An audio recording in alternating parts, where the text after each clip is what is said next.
কচু আলু দিয়ে আমেদি মাছের একটা দারুণ রেসিপি আপনাদের সঙ্গে শেয়ার করব। নমস্কার বন্ধুরা, অল টাইম রান্না চ্যানেলে আপনাদের স্বাগত জানাই।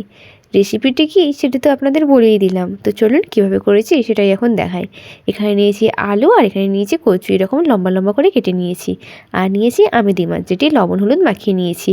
এটি করতে যাতে লাগবে পেঁয়াজ কুচি, রসুন কুচি, জিরে, সর্ষে আর পেঁয়াজ একসঙ্গে বেটে নিয়েছি। প্রথমে কড়াইতে তেল দিয়ে দিলাম। তেলটা একটু গরম হয়ে গেলেই মাছটা ভেজে নিতে হবে। তেলের উপর একে একে করে সব মাছগুলো দিয়ে দিলাম। এক পাশ ভালোভাবে ভাজা হয়ে গেলে উল্টে পাল্টে নিতে হবে। এভাবেই কিন্তু সমস্ত মাছগুলো ভেজে নিতে হবে।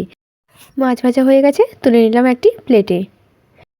ওই কড়াইয়ের মধ্যে দিয়ে দিলাম আলু। আলুগুলোকে একটু সামান্য ভাজার পর এর মধ্যে দিয়ে দিলাম কচু। দুটোকেই ভালো করে একটু ভেজে নিতে হবে। সামান্য একটু লবণও এর মধ্যে অ্যাড করে দিলাম। দেওয়ার পর ভালো করে নাড়িয়ে চাড়িয়ে তুলে নিলাম একটি প্লেটে। এরপর কড়াইতে দিয়ে দিলাম সর্ষের তেল। রান্নাটি করব পুরো সর্ষের তেলে। সর্ষের তেল একটু গরম হয়ে গেলেই প্রথমে একটু দিয়ে দিলাম কালো জিরে, তার উপর দিয়ে দিলাম পেঁয়াজ কুচি আর দিয়ে দিলাম রসুন কুচি। দেওয়ার পর ভালো করে নাড়িয়ে চাড়িয়ে দিয়ে দিলাম ওই আগে থেকে ভেজে রাখা আলু আর কচু। নাড়ার পর দিয়ে দিলাম পেঁয়াজ বাটা। পেঁয়াজ বাটা দিয়ে ভালো করে একটু নাড়িয়ে চাড়িয়ে এর মধ্যে দিয়ে দিলাম এই জিরে এবং সর্ষে বাটা।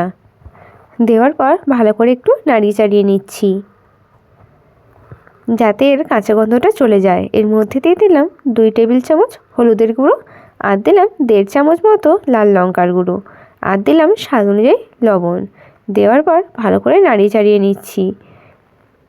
সামান্য একটু জলও এর মধ্যে অ্যাড করে দিলাম।